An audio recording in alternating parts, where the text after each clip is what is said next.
A través de una serie de entrevistas realizadas entre 2005 y 2009 a Alberto Metol Ferré, pensador uruguayo, recorremos nuestra historia desde sus orígenes hasta la actualidad. Historia que desde la segunda mitad del siglo XX se va entrelazando con su vida y lo cuenta como protagonista y testigo de hechos que marcaron profundamente su pensamiento. ¿Qué haces, Tucho? ¿Cómo estás? ¿Cómo estás? Muy bien. Metol, cuando se define, no lo hace como uruguayista, sino como un hombre del Uruguay en América Latina, ligado íntimamente a la Argentina y con una clara visión integracionista. En las entrevistas nos sorprende al demostrar con erudición y sencillez que las verdaderas razones de nuestras circunstancias actuales tienen su origen en la época de nuestras independencias, o no independencias, como él prefiere decir. Convencidos de que el saber nos hace libres, creemos que es un deber difundir la palabra de Metol Ferré, tan necesaria como estimulante. ¿Qué es exactamente Metol? ¿Es un historiador? ¿Es un geopolítico? ¿Es un teólogo? Yo creo que Metol fundamentalmente es un Rodó de la actualidad. Yo creo que él admiraba, ¿no? Y cuando él habla del Ariel y habla de lo que fue, él admiraba y admiró esa prédica hacia una juventud de Rodó. Y entonces yo creo que él es lo que hizo con nosotros. Me impresionó mucho las 2 veces que fui a Buenos Aires, cómo había mucha gente que lo conoce en Argentina. Recuerdo haber estado con él en Uruguay, estábamos con Eva Pivovarsky y Metol estaba trabajando fuertemente, ya no en la historia de América Latina, yo diría en la protohistoria de América Latina. Pensador que ha sido estudiado en las universidades también de Argentina. Él veía la génesis del formidable proceso de integración que tenía y tiene como protagonistas a Brasil y Argentina. Tucho nos enseñó que podemos asumir un rol protagónico, que no tenemos que tenerle miedo a eso. Porque hay personas como Metol que no envejecen, porque no pasan de los 20 años su espíritu. Y hay otros, como dicen, que muertos no son los que yacen en la tumba fría, sino que viven con el alma muerta. Yo creo que Metol es un universalista. Creo que podríamos definir muy bien la acción de Metol en el campo del pensamiento como una persona que se ha intentado pensar el mundo desde Uruguay y Sudamérica. Mi padre, amigo de toda la vida de Metol y compañero de múltiples aventuras con él, un día me dijo cuando yo tenía 20 y pico de años: ¿te diste cuenta de quién es Metol? Yo me quedé mudo, esperando. Y él agregó: Metol es un Hegel cabecita negra. Es un filósofo de la historia descamisado. Sigue el sentido de la historia desde la periferia semirural rioplatense y no desde el centro del mundo. Es un pensador que concibe la dialéctica haciendo de la periferia un centro.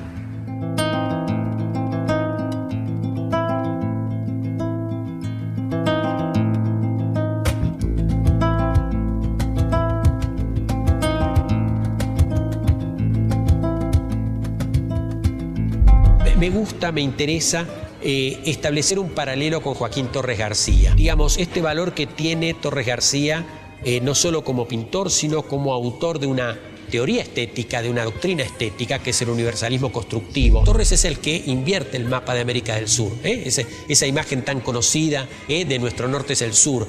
Bueno, resulta que Torres empieza a elaborar todas estas ideas más o menos para el mismo tiempo en que Metol también empieza a dar los primeros pasos en el campo de su formación intelectual y en el campo de su producción intelectual, en la década del 40.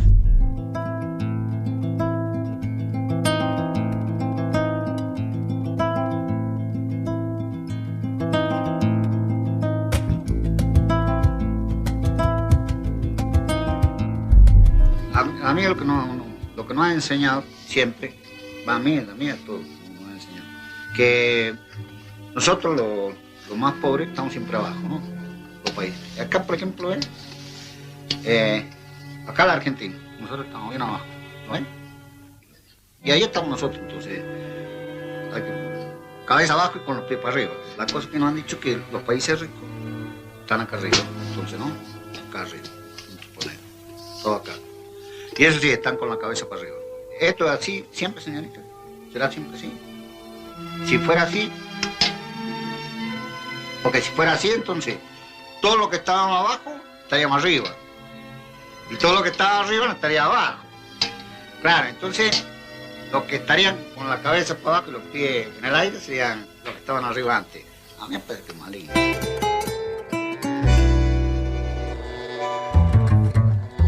No es fácil encasillarlo.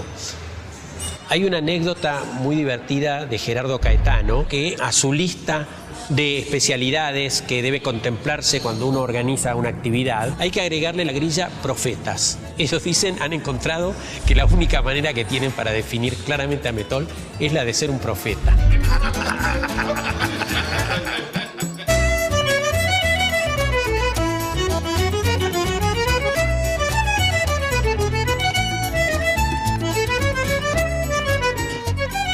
Creo que el pensamiento de Metol tiene aspectos que tienen que ver con la historia, con la geopolítica, con la filosofía y con la teología.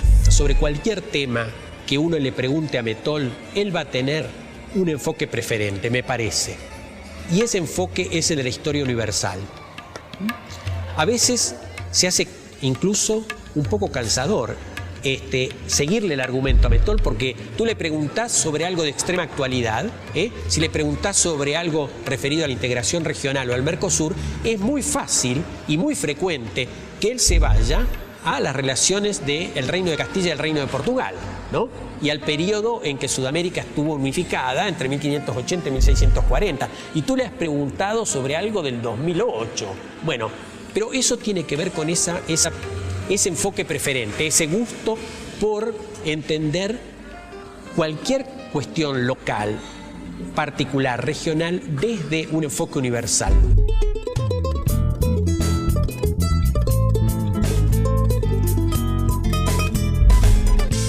Hola, sí. Lucas, bájame la mayor cantidad de sillas o asientos que encuentres, porque tengo gente de la Argentina. Estamos.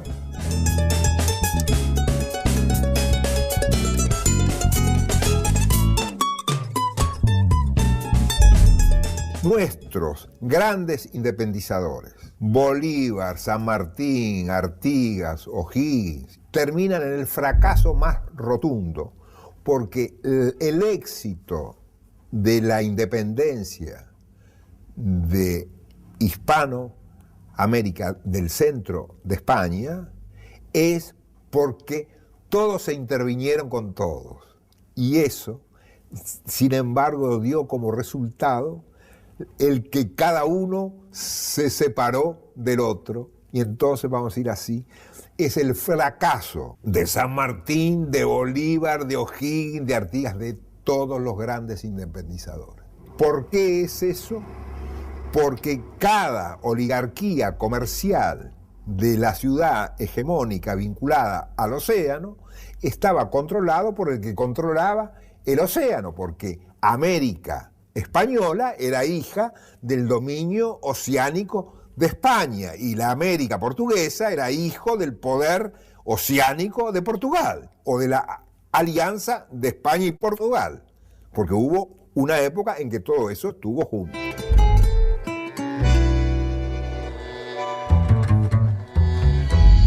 En el origen, lo que hoy es España y Portugal era Iberia. Cuando Roma conquista la península ibérica, ahí aparece la Hispania romana.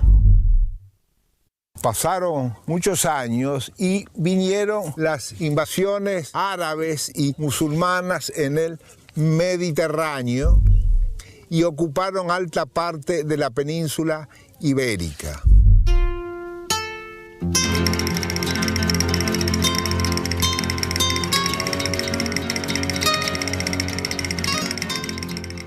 Lentamente, desde el norte de España, comenzó la recuperación y el avance del reino de Castilla.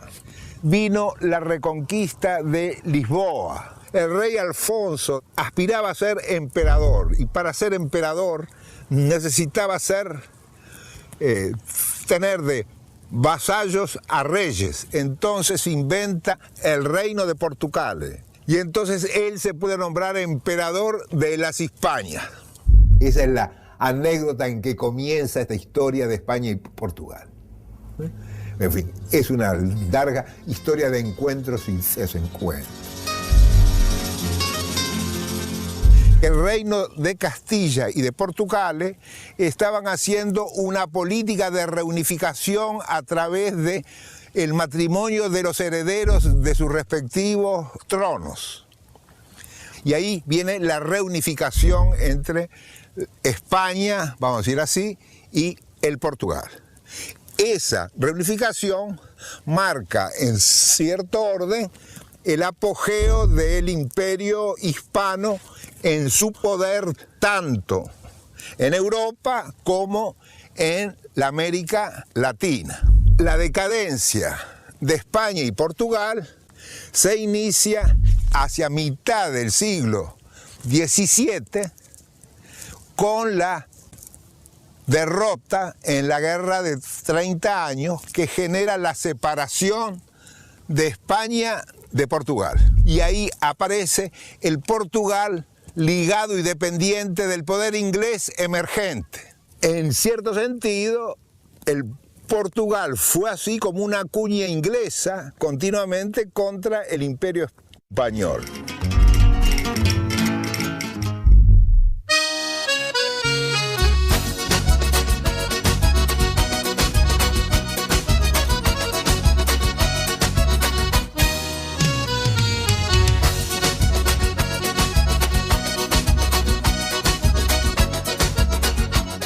En la época de la independencia, mientras que los ingleses traen a la monarquía portuguesa al Brasil y mantienen la unidad, la batalla de Trafalgar liquida a la flota española y francesa y quedan como amos oceánicos absolutos, la flota inglesa son los reyes del mar definitivos por el siglo XIX. Se genera en plena iniciación del siglo XIX la pérdida de relación entre la metrópoli española y los virreinatos americanos.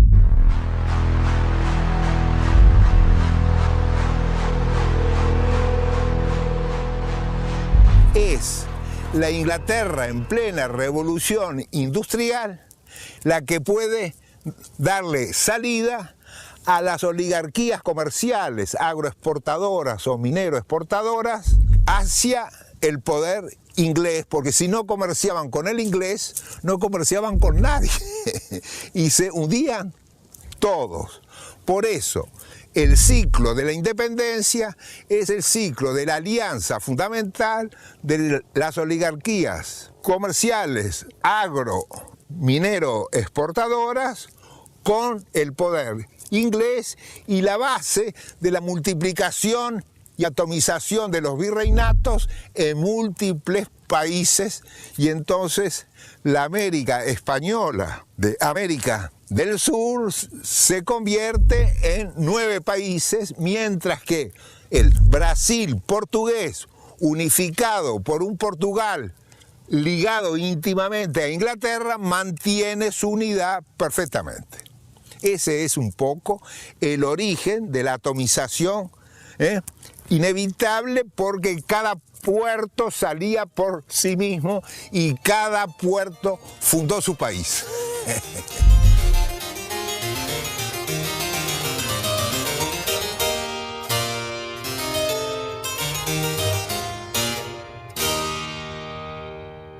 Viene el ciclo de la independencia, donde el conjunto de América Latina pasa a la órbita inglesa, que es la primera sociedad industrial. iba a quedar con la independencia de América española y portuguesa quien controlara el océano. ¿Quién es el poder que controla el océano luego de Castilla y Portugal? Inglaterra. Y entonces quedó que nuestra independencia fue un gigantesco éxito inglés y que Bolívar termina diciendo: hemos arado en el mar, hemos perdido todo menos la independencia. O sea, la independencia no tenía fundamento para ser independiente.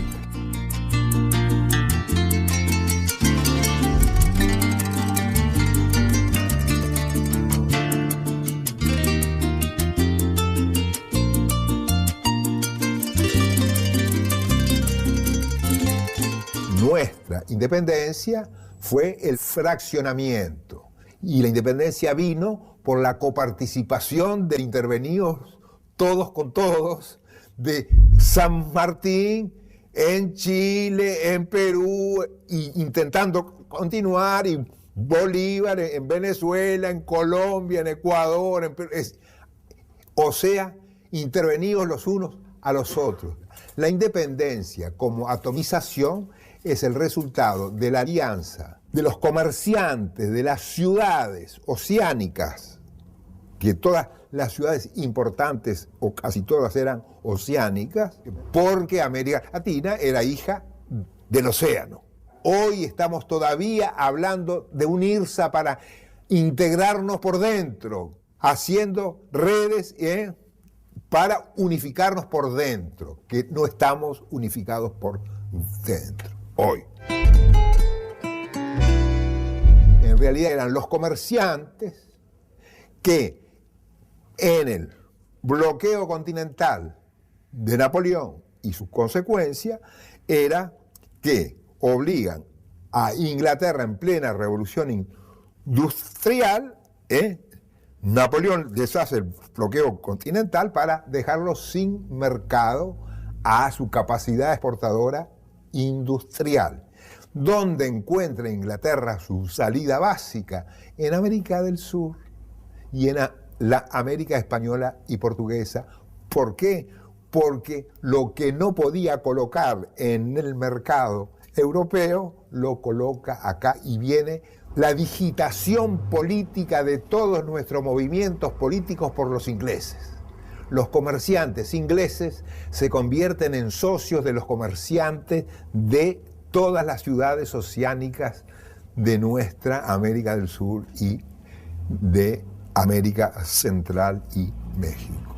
Entonces, en el fondo de nuestra independencia y de nuestra atomización está el inglés.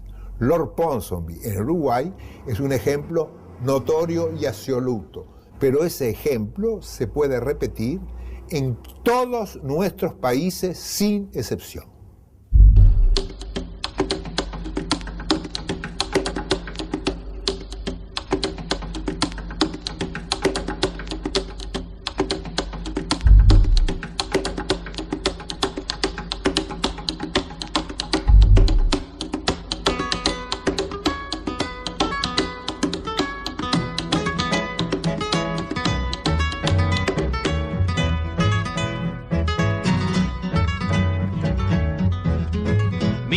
Soledad, póngase un rato a pensar. Doña Soledad.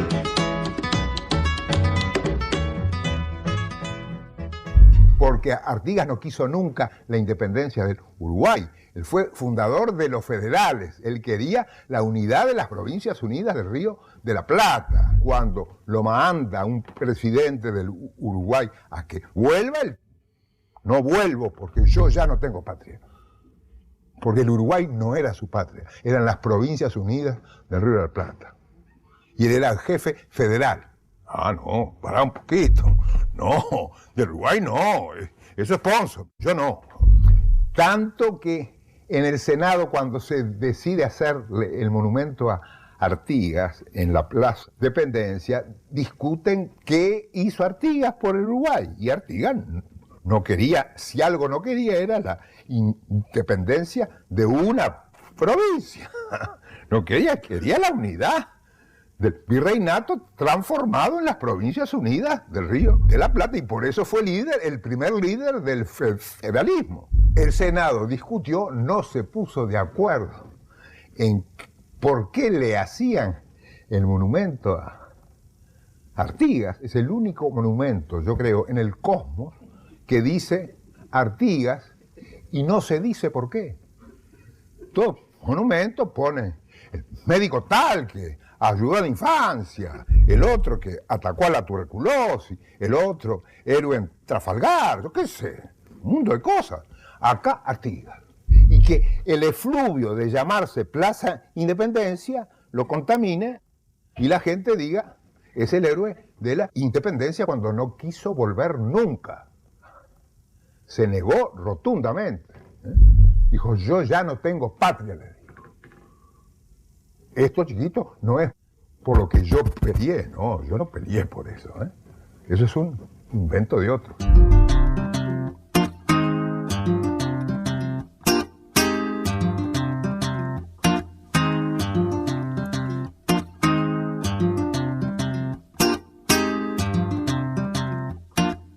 El segundo ciclo de los países separados es un ciclo de países ligados a la hegemonía inglesa mundial que desde fines del siglo XIX en el norte de América Latina empieza a ser desplazada por el avance de los Estados Unidos.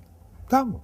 Emerge a fines del siglo XIX un nuevo poder industrial gigantesco a partir de la liquidación de la guerra entre el norte y el sur, el norte industrial de los Estados Unidos contra el sur esclavista de los Estados Unidos.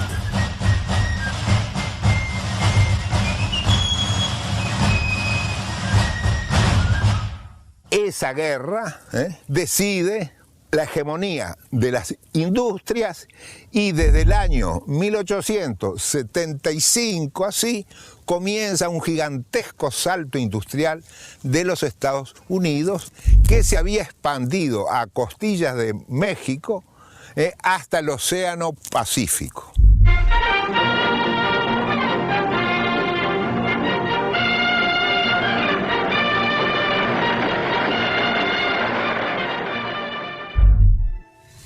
Nuestros grandes independizadores, Bolívar, San Martín, Artigas, O'Higgins, terminan en el fracaso más rotundo, porque el éxito de la independencia de Hispanoamérica, del centro de España, es porque todos se intervinieron con todos.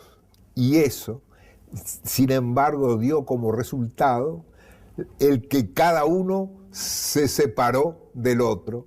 Iba a quedar con la independencia de América española y portuguesa quien controlara el océano. ¿Quién es el poder que controla el océano?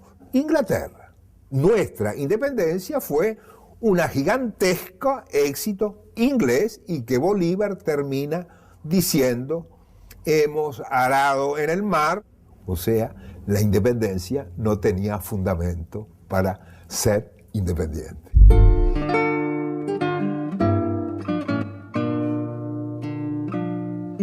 En 1823, poco antes de la batalla de Ayacucho, que libera a Sudamérica del yugo español, el gobierno de los Estados Unidos aprueba la llamada Doctrina Monroe, cuyo lema fue América para los americanos. Detrás de esta afirmación se presenta un programa de imperialismo norteamericano que intenta reemplazar a las potencias europeas en América Latina. La primera conferencia panamericana fue una iniciativa de Estados Unidos para aumentar su comercio con el resto de América del Sur. Ahí comienza otra historia para América Latina. Ahí están Martí y Roque Sáenz Peña, que son, Roque Sáenz Peña es el que dentro de la conferencia se opone a lo que propone Estados Unidos. Y de afuera de la conferencia, Martí plantea la lucha por la segunda independencia porque ya ve la proyección de la sociedad industrial norteamericana.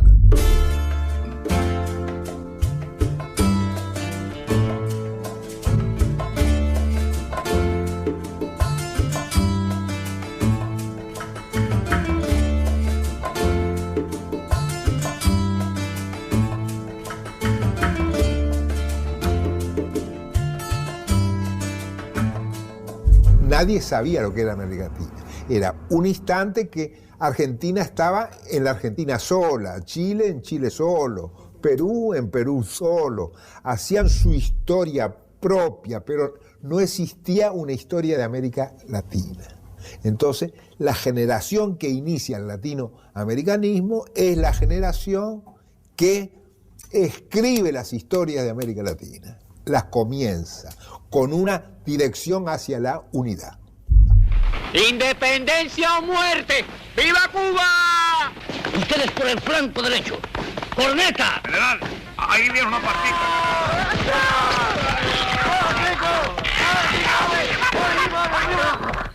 ¡Viva la caballería! ¡Viva la infantería!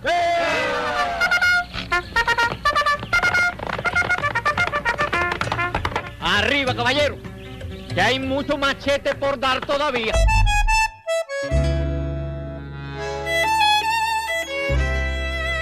En la última década del siglo XIX, entonces, no solamente se inicia el panamericanismo, sino que se consuma entre el año 1895 y el 98 la independencia de la última posesión española importante, que era la isla de Cuba.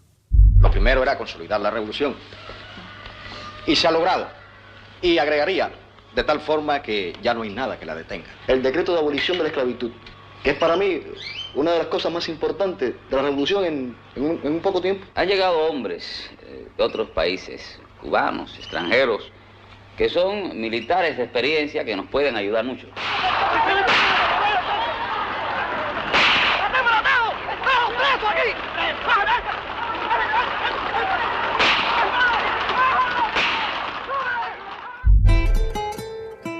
A consecuencia de la conferencia panamericana, surge en Martí, que ya lo venía aprontando de antes, el intelectual que más lucha por la independencia final de Cuba y que es el promotor de la rebelión de Cuba para su independencia, pero él habla no de la independencia del último sitio de España, de la América española, sino en el que era el comienzo también del proceso de la segunda independencia. Usa ese término. La segunda independencia para él es la continuación de Bolívar para hacer la reunificación de toda la América hispana.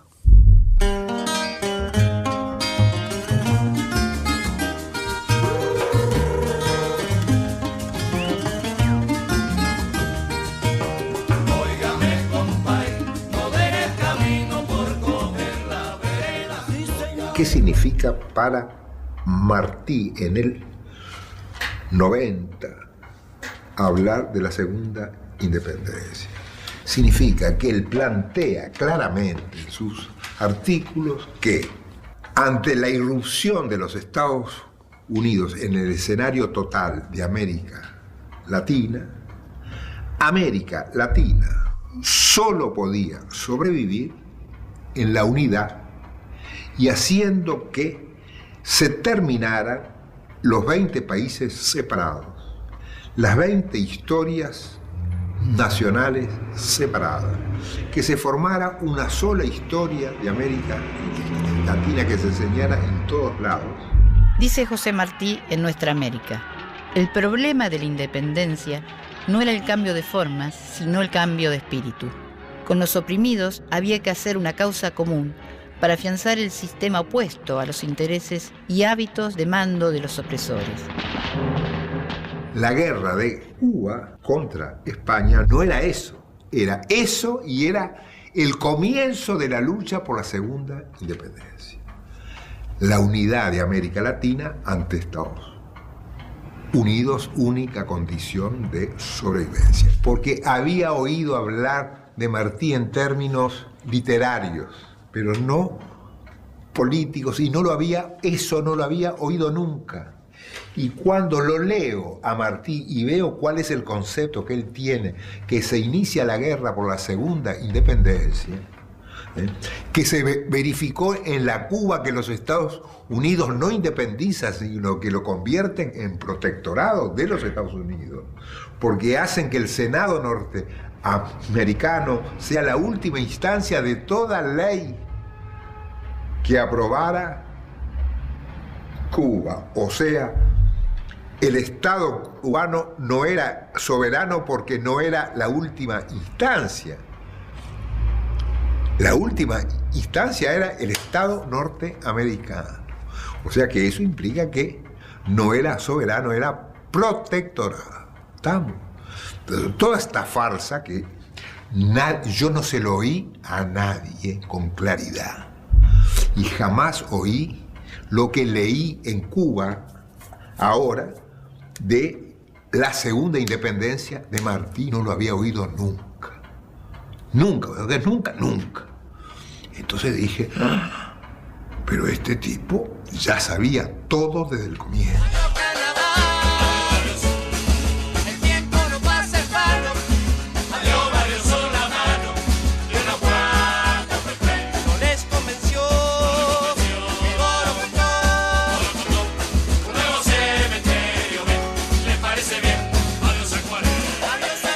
Pensemos, si no, en José Enrique Rodó, alguien para quien Mettol ha sido un maestro y un precursor del pensamiento latinoamericano del siglo XX. Rodó, en cierto sentido, abre el pensamiento latinoamericano del siglo XX, y las ideas de Rodó dieron lugar a la primera corriente de ideas que tuvo un nombre local. Es decir, hemos sido siempre tributarios de los pensamientos, las corrientes de ideas del centro del occidente. Pero el arielismo es la primera corriente de ideas que tiene un nombre propio latinoamericano, bueno, y fue un uruguayo.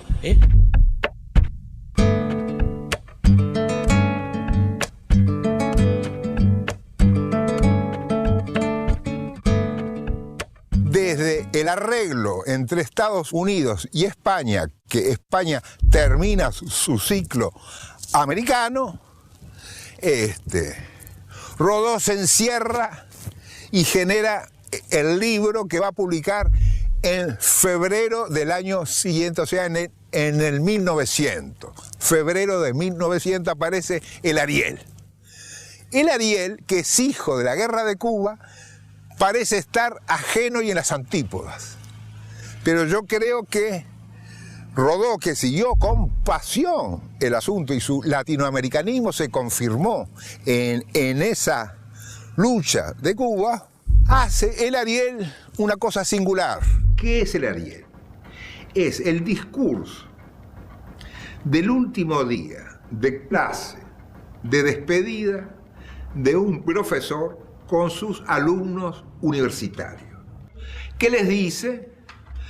Quiero hacer una reflexión con ustedes que tienen que emprender una nueva lucha, una generación que entra en la sociedad y que tiene que proponerse un horizonte nuevo porque la historia va inventando retos incesantemente y ustedes tendrán que hacer las nuevas respuestas. Entonces yo quiero ayudarlos a pensar la nueva respuesta. Entonces él les habla de la emergencia todopoderosa de los Estados Unidos en el mundo y ante nosotros. Y entonces dice que la única posibilidad de ser nuestra es la unidad.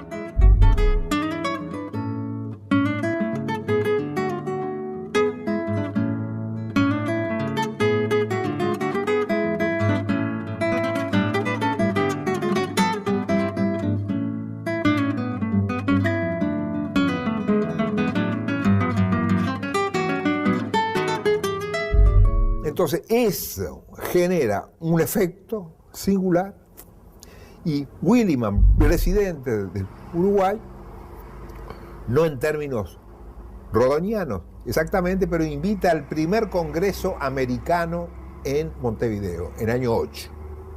Hay dos protagonistas, el intelectual y el estudiantado universitario de las clases medias emergentes. Era el instante que las universidades ya no eran solo del patriciado del siglo XIX, sino que comenzaban a aparecer los sectores de clases medias que irrumpían en el mundo universitario.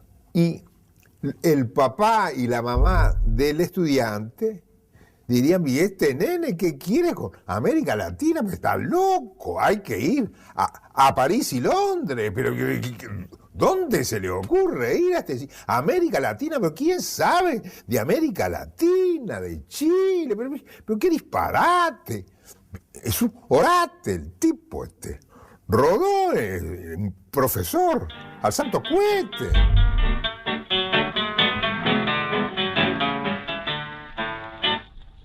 Si al dolor vengo a verte, lo sufrí ayer que tú estabas tan mal. Te quise odiar y mi pasión fue fuerte, no pude más y vine al hospital. Muchos estudiantes iban a ser reabsorbidos por la lógica de la periferia y el centro. Pero siempre quedan algunos y algunos intelectuales que no se acoplan a la lógica de la periferia en el centro y que luchan para que la periferia se vuelva centro de sí misma. No es fácil, pero esa es una lucha. Entonces, ahí empieza una nueva lucha.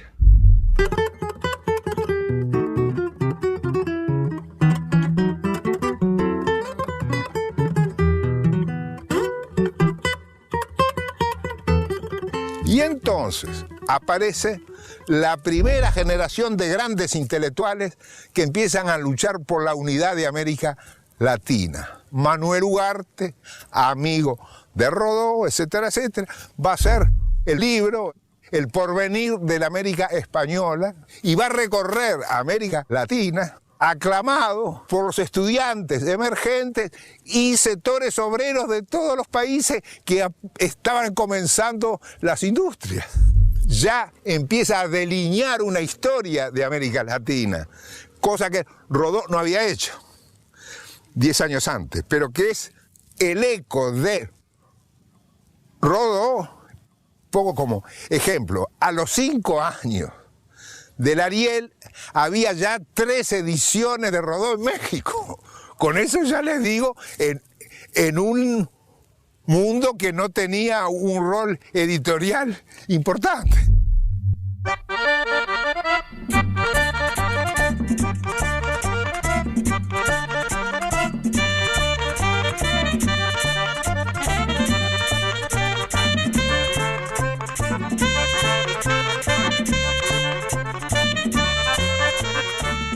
Entonces viene, digamos, los continuadores de la generación del 900.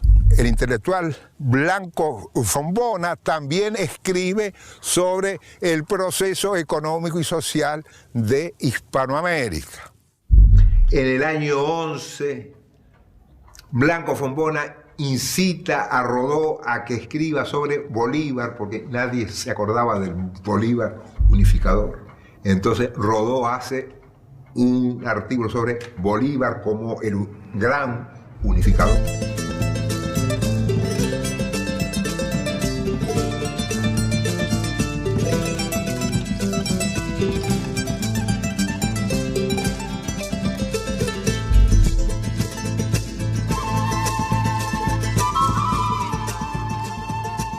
García Calderón hace 2 hermosos libros en París, donde los intelectuales latinoamericanos en Madrid y en París empiezan a pensar el conjunto. Es muy interesante cómo se hacen amigos, se reencuentran en París, Ugarte con muchos latinoamericanos, y ahí empieza a surgir el latinoamericanismo de los intelectuales, en París y en Madrid, una cosa fantástica, en el centro.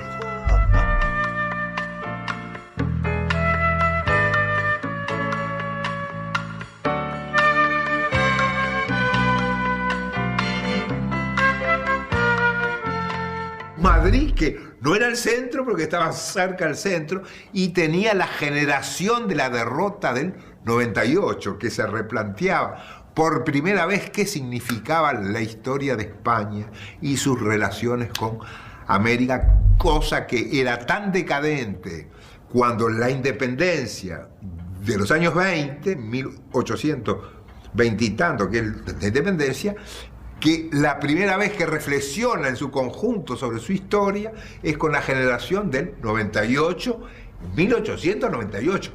Estuvo como 80 años sin pensarse. En serio, recién se piensa con Unamuno, con Maeztu, con toda una punta de tipos se empiezan a repensarse, en función a la pérdida final de todo el imperio, una islita, ahí dice, ¡ay! ¿Qué somos?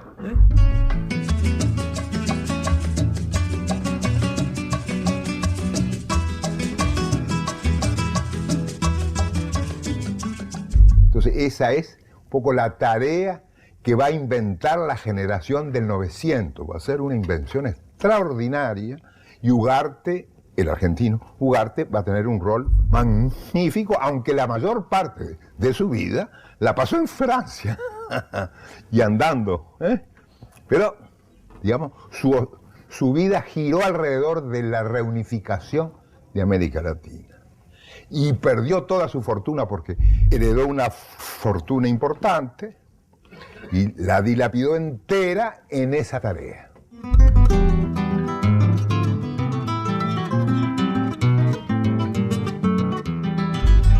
Gastó en 3 años de recorrida de América Latina autofinanciada, expulsado de un país, no aceptado, victoriado en otro, encarcelado. Le pasó de todo durante 3 años de recorrer América Latina proclamando la necesidad de la unidad entre el año 10 y un poco antes de la Primera Guerra Mundial. Y es el que pone más en el mundo latinoamericano la necesidad de repensar qué significaban 20 independencias con una mayoría de enanos absolutas que los hacía inviables e inservibles históricamente. ¿Estamos? Condenados a la dependencia perpetua.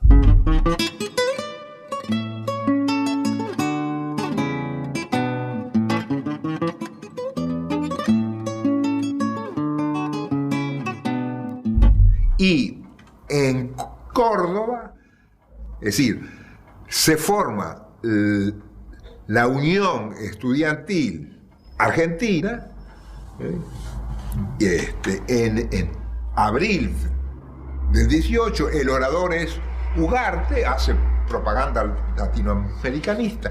Él era neutralista, él no quería que Argentina participara en una guerra del centro. Él era de acá, en la época de Irigoyen. Ahí viene enseguida, a los 2 meses, el Grito de Córdoba, el Manifiesto de Córdoba, que hasta tiene, en mi opinión, hasta un estilo rodoniano en su redacción, y eso moviliza a todo el estudiantado. Entonces empiezan los nuevos encuentros universitarios y la juventud se embala en el latinoamericanismo. La reforma universitaria se inicia en Córdoba, Argentina, en 1918. Su histórico manifiesto está dirigido a los hombres libres de Sudamérica.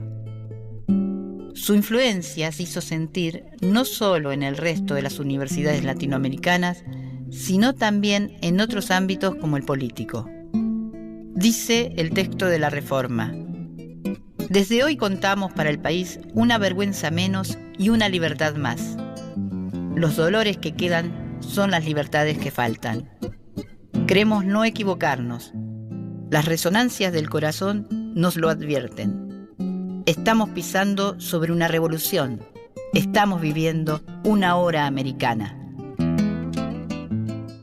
Y entonces aparece la primera generación de grandes intelectuales que empiezan a luchar por la unidad de América Latina.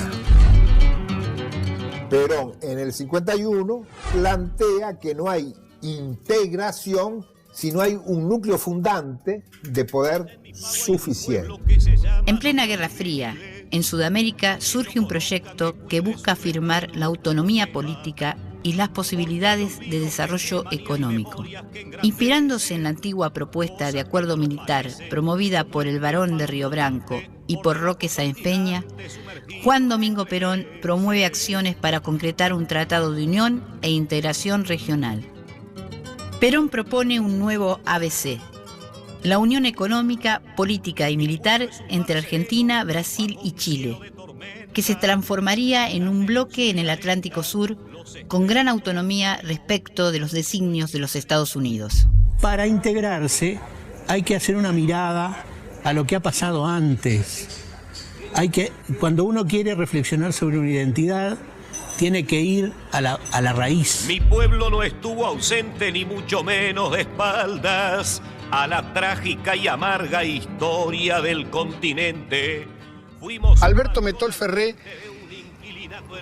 toma, reconstruye y amplía y explica, por otro lado, a las generaciones futuras, el pensamiento estratégico de Perón en esta cuestión. Como él nos retaba, ¿no? Si yo en realidad le hago más caso a Perón que ustedes los peronistas, y tenía mucha razón.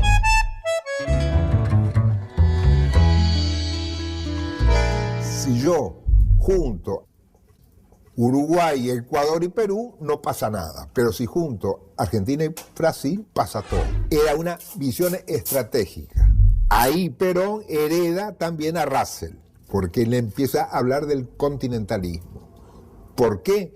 Porque él dice la era de los estados-nación, del modelo estado-nación europeo, de Inglaterra, Francia, Italia, Alemania, eso se terminó. Ahora es la era de los estados continentales. Eso Perón se aburre de repetirlo. Tan distante de uno como del otro de los imperialismos dominantes. Lógicamente, el tercer mundo está en tercera posición. La evolución de la humanidad siempre ha ido hacia integraciones mayores, del hombre a la familia, a la tribu, al estado primitivo, al estado feudal, la nacionalidad que hemos vivido los de mi generación. Ahora ustedes vivirán la etapa que sigue, el continentalismo. ¿Por qué Metol se fija, repara en determinados gobernantes, como pueden ser Perón, Vargas, Ibáñez, Haya de la Torre, Lázaro Cárdenas, Rómulo Betancourt? No sé, podríamos hacer una larga lista. ¿Por qué? Bueno, porque los ve justamente como industrialistas, como aquellos que se dieron cuenta que América del Sur, América Latina debía ingresar en la revolución industrial, si no la modernidad es falsa, es una modernidad de baja intensidad. No hay progreso, no hay modernidad sin construir sociedades industriales. Esos movimientos tienen en común tres consignas que son la democratización, la industrialización y la integración. Entonces no hay democratización sin industrialización. ¿Y por qué la integración? Porque no hay industrialización sin economías de escala. Son tres cosas que se concatenan necesariamente y que uno lo ve tanto en el peronismo en Argentina como el varguismo en Brasil. Foi o chefe mais amado da nação. Vargas emerge en la crisis del 29. Es un gaúcho riograndense. Él, paradójicamente, siendo un terrateniente, pero estaba orientado hacia el mercado interno. Eso es lo que explica que mientras que los terratenientes de la provincia de Buenos Aires eran exportadores al centro europeo, a los ingleses, etcétera, etcétera, y su ideal era un gentleman inglés,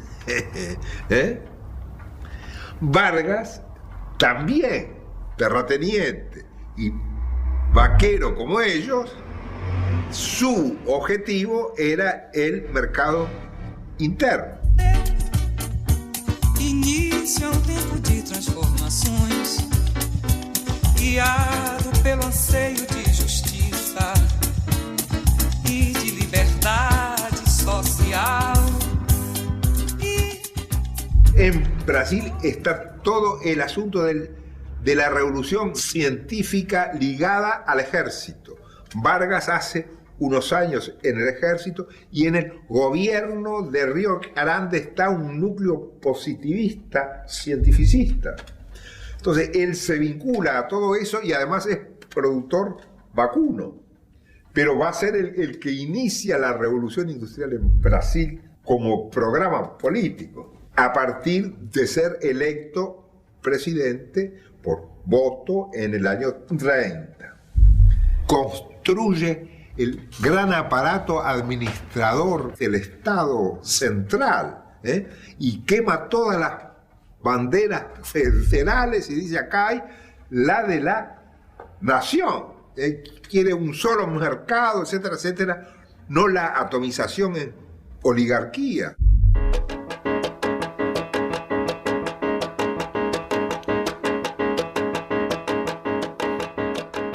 Vargas participa en la guerra mundial a favor de los Estados Unidos, pero les pone una condición. Él quiere montar la industria siderúrgica y le pone como condición a Estados Unidos, para que él entre en guerra, que le manden los barcos con la industria siderúrgica, porque él no tenía la capacidad de generarla él. Le mandaron en un gran barco, los alemanes estarían informados y un submarino alemán, ¡pum!, hundió el barco. Y Vargas le dijo a los yanquis: yo no elegí el barco ni nada, fueron ustedes tienen que hacer que cuando el barco llegue a Río y desembarque, yo entro en la guerra. Y no entro. Así que los yanquis tuvieron que hacer otro gran barco con una industria siderúrgica completa, se la mandaron y va a ser la primera gran fábrica, Volta Redonda, que va a hacer máquinas para que el Brasil se industrialice. ¿Estamos? Hizo el invento del bicho que iba a la autorreproducción, no a la compra eterna al exterior de los elementos industriales. Pero el tipo hizo que Brasil industrial, que es hijo de él, Brasil, es hijo de él, ojo.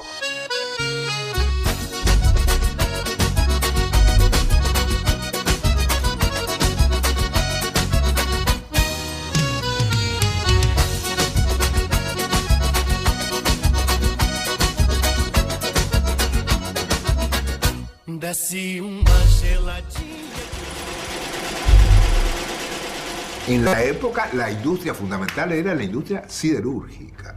Hoy es otra cosa.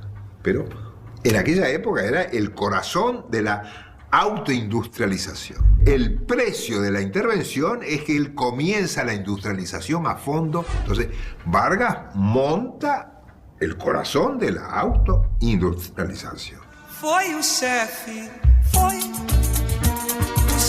mais amado da nação. A nós ele entregou seu coração. Vargas va a sucumbir al terminar la guerra por una conspiración en la que participa el propio embajador de los Estados Unidos. En ocasión al octubre de Perón en el 45, a fines de octubre es el golpe contra Vargas de la oligarquía vieja brasilera y antinacional. ¿Por qué? Porque sospechaban de la alianza argentino-brasilera de Vargas y Perón.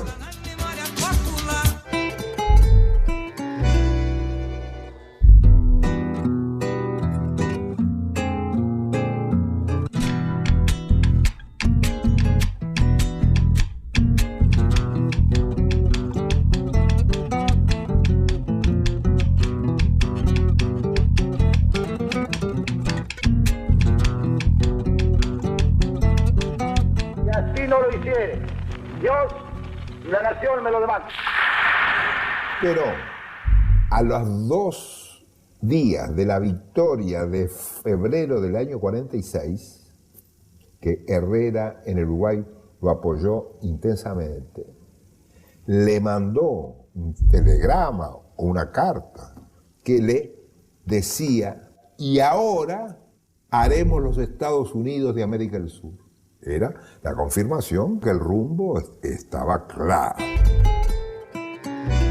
Mettol también percibía que, bajo el gobierno de Perón, había habido de parte de Argentina conciencia de la necesidad de la integración para crear una unidad económica más poderosa que pudiese moverse con éxito en el mundo que se venía.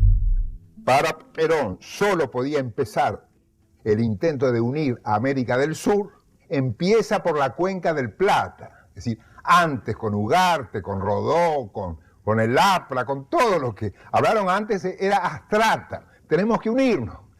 Pero Perón dio un paso nuevo, el tipo hacía interrogar todos los pensamientos unionistas de Ugarte, de Rodó, de García Calderón, fijaba una estrategia. Un proceso de unificación no puede empezar por cualquier lado, tiene que empezar en el mejor lugar estratégico posible.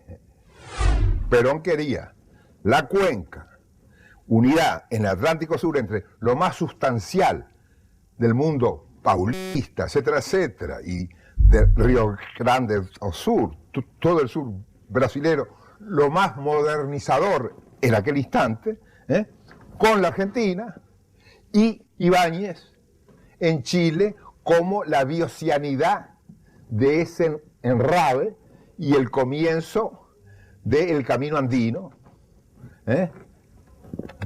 para rehacer la unidad en América del Sur.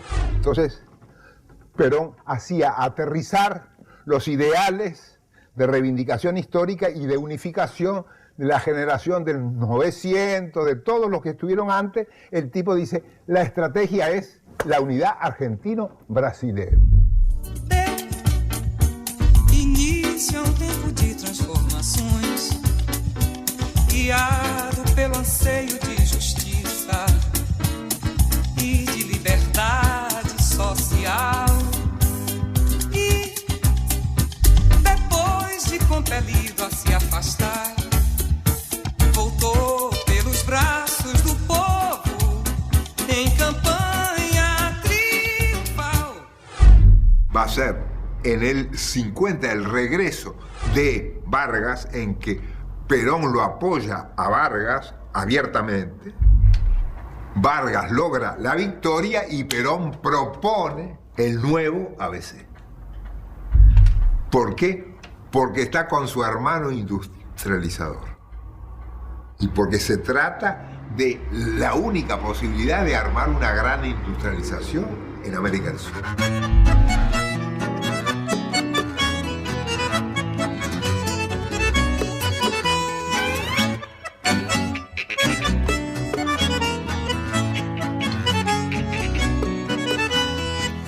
Así es como nosotros lo concebimos.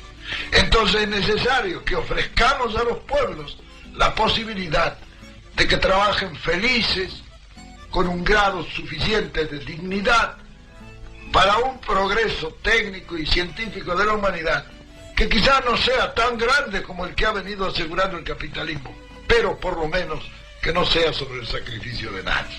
Pueblos felices trabajando por la grandeza de un mundo futuro, pero sin sacrificio y sin dolor, que eso es lo humano, que eso es lo natural y que es también lo científico.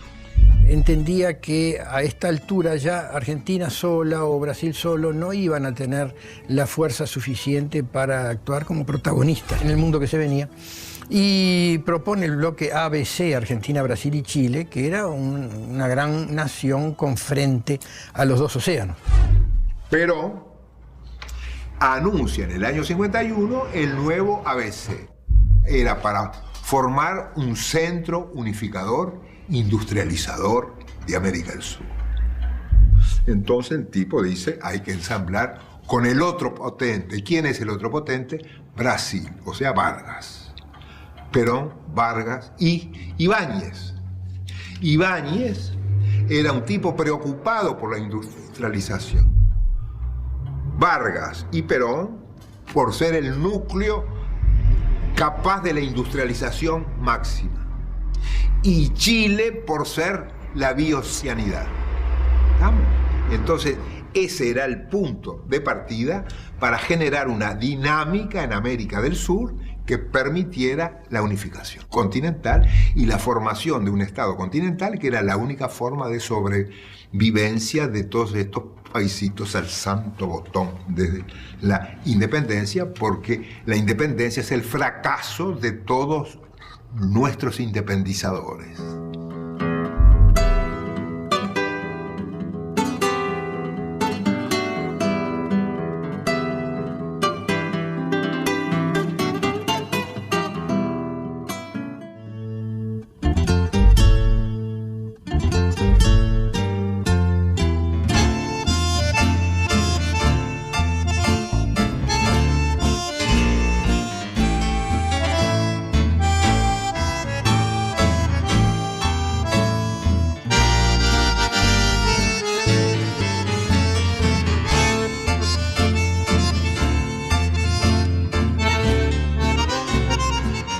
Perón da una conferencia ante la Escuela de Oficiales Superiores en la Argentina, que se llama sobre los estados continentales. Yo vi el discurso de Perón a los altos mandos del ejército en el año 53, que se publica en el diario El Plata del Uruguay el 1 de enero del 54. Y el título que le pone El Plata, que era anti-Perón, al discurso de Perón era el imperialismo argentino. Dice Perón, la unión continental sobre la base de la Argentina, Brasil y Chile está mucho más próxima de lo que creen muchos argentinos, muchos chilenos y muchos brasileños.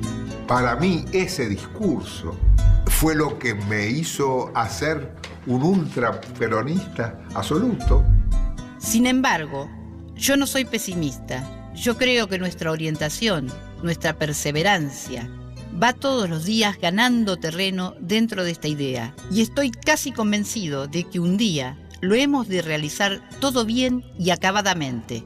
Y que tenemos que trabajar incansablemente por realizarlo. Quedé deslumbrado por ese discurso, se me armó la cabeza para siempre. Alberto Metol Ferré ha logrado explicar a muchos argentinos y a muchos peronistas que ignoraban este aspecto el carácter central y estratégico que la unidad latinoamericana tenía para el pensamiento de Juan Domingo Perón. Y eso se publica en Brasil contra Vargas, diciendo que era la unión de los dos fascistas. Y entonces Perón hace desmentir y dice que ese discurso ante el ejército argentino es apócrifo, para evitar que se usara un discurso del contra Vargas. Pero ese discurso era verdad. Era verdad. Después viene el ataque contra Vargas diciendo que era la unión de gobiernos fascistas con la Cerda, un ex bolche al servicio de los Estados Unidos, que hace una campaña infame contra Vargas que termina en el suicidio de Vargas. Una vez más, las fuerzas y los intereses contra el pueblo se coordinaron y se desencadenaron sobre mí. Mi sacrificio los mantendrá unidos y mi nombre será vuestra bandera de lucha. Cada gota de mi sangre será una llama inmortal en su conciencia y mantendrá la vibración sangrada para resistir. Al odio respondo con perdón y a los que piensan que me derrotan respondo con mi victoria. Fui un esclavo del pueblo y hoy me libero para la vida eterna. Pero este pueblo, de quien fui esclavo, no será más esclavo de nadie. Mi sacrificio quedará para siempre en sus almas y mi sangre tendrá el precio de su rescate. Al pegarse el tiro hace que el pueblo brasilero se rebarguice en un instante. Luché contra las privaciones en el Brasil. Luché con el pecho abierto. El odio, las infamias, las calumnias no abatieron mi ánimo. Les di mi vida. Ahora les ofrezco mi muerte. Nada de temor. Serenamente doy el primer paso al camino de la eternidad y salgo de la vida para entrar en la historia. Solo podremos alcanzar un verdadero protagonismo histórico si logramos constituir en nuestra América del Sur y eventualmente en América Latina un Estado continental. Y de lo contrario, si no logramos eso, seguiremos siendo colonias disfrazadas de repúblicas independientes. Esa idea que Mettol aprendió de Perón y de Ratzel y que nosotros aprendimos de Mettol. Dice el general Perón: yo no querría pasar a la historia sin haber demostrado, por lo menos fehacientemente, que ponemos toda nuestra voluntad real, efectiva, leal y sincera para que esta unión pueda realizarse en el continente. Pienso yo que el año 2000 nos va a sorprender, o unidos o dominados. Los estrépitos del trueno. Este es el rumbo. Este es el rumbo. Y cuando llegue la hora, la revolución de Cuba tiene el hecho novedoso y aparentemente insólito de que sus dos héroes fundamentales son no solo uno de Cuba, sino uno de la Argentina. ¿Y qué implica que el otro héroe de Cuba sea un argentino? Implica que va al otro extremo de la América Latina. El protagonismo del extremo sur en el extremo norte, que hizo que el extremo norte y el extremo sur se conjugaran en uno solo. La presencia del Che genera la repercusión universal de la revolución cubana en América Latina.